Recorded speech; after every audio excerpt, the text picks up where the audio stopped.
ओम शांति। सत्य ज्ञान प्राय राजनैतिक, आर्थिक और सामाजिक सिद्धांतों की रचना के लिए इतिहास के ज्ञान की आवश्यकता होती है।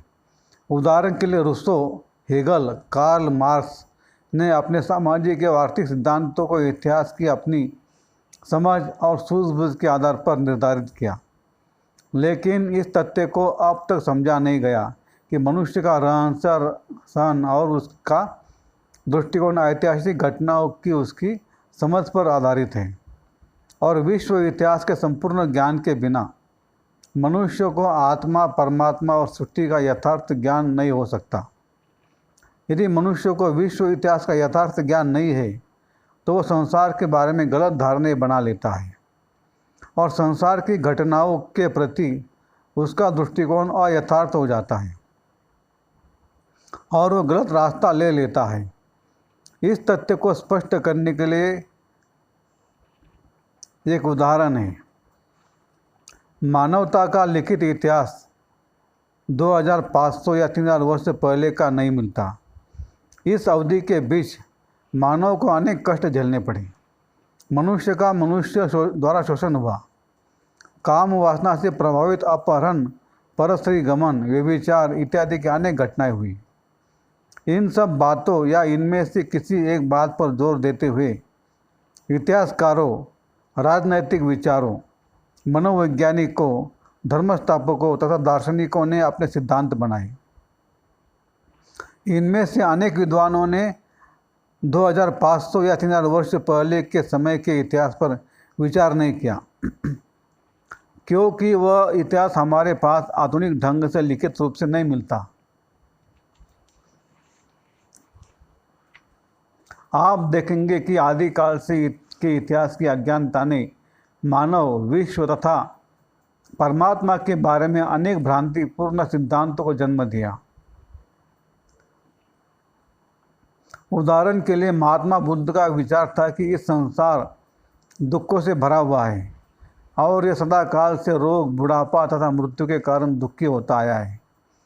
अब क्योंकि दयालु, ज्ञान सागर, आनंद के सागर तथा कल्याणकारी परमात्मा ऐसी सृष्टि की रचना नहीं कर सकते, इसलिए बुद्ध का या तो रचयिता परमात्मा में विश्वास नहीं था या वह इस विषय पर खामोश रहे। इसलिए उन्होंने इस बात पर विचार किया कि उनके सामने मूल समस्या यह थी कि मनुष्य निर्वाण या दुखों से मुक्ति कैसे पा सकता है। इसलिए उनका ज्ञान मनुष्य को इस संसार को सुखी बनाने का प्रोत्साहन नहीं देता, बल्कि वह संसार के आवागमन से छूटने के प्रयत्न का उपदेश देता है। उसी प्रकार से बुद्ध के बारे में यह कहा जाता है कि जब उनके एक शिष्य ने दुखों और कष्टों का कारण पूछा तो बुद्ध ने उस व्यक्ति का उदाहरण दिया जो तीर लगने से घायल हो गया था और कहा, अब हमारे सामने प्रश्न है नहीं कि अब कब और किसने इस व्यक्ति को तीर मारा, बल्कि वास्तविक प्रश्न यह है कि इस तीर को कैसे निकाला जाए और इस व्यक्ति को पीड़ा से आराम मिले। यदि बुद्ध को यह मालूम होता कि इतिहास में पहले एक ऐसा समय भी हुआ है जिसमें मनुष्य को संपूर्ण स्वास्थ्य तथा स्वर्गिक सुख प्राप्त थे, तो वह एक भिन्न दर्शन का प्रचार करते। तब वह इस संसार की पूर्ण रूप से निंदा न करते कि संसार में सदा काल से दुख और मुसीबतें रही हैं। इस ज्ञान के बिना सतयुग और त्रेता में, जो कि उससे पहले के युग थे, मनुष्य संपूर्ण सदाचारी, स्वस्थ, संपन्न तथा सुखी था। बुद्ध ने इस प्रश्न पर वाद विवाद नहीं किया कि परमात्मा सत्ययुगी दुनिया का रचयिता है, बल्कि उन्होंने संसार के अंधकारमयपन को सबके सामने रखा।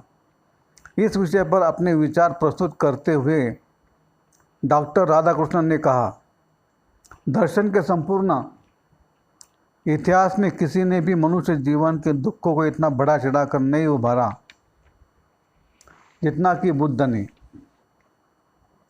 उपनिषदों में वर्णित उदासीनता या वैमनस्य यही मुख्य स्थान रखते हैं।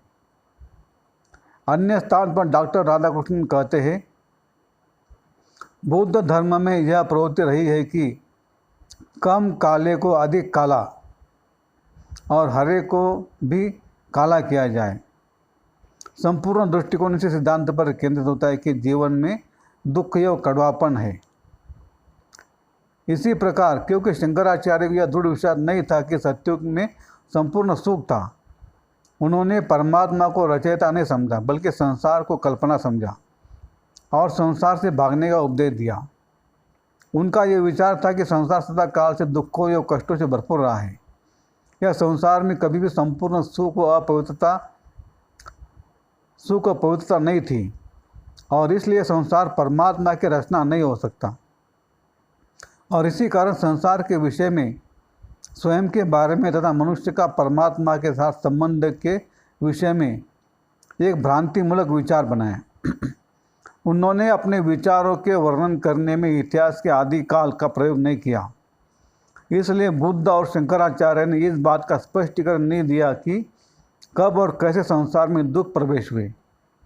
केवल वे ही नहीं, अपितु लगभग सभी धर्म संस्थापकों ने संसार को दुखों से भरपूर बताया है। किसी ने भी ऐसा नहीं बताया कि संसार में अब तो दुख है, परंतु यह एक ऐसा युग है जिसे सतयुग कहा जाता है, जिसमें दुख का नाम निशान नहीं था। अच्छा, ओम शांति शांति।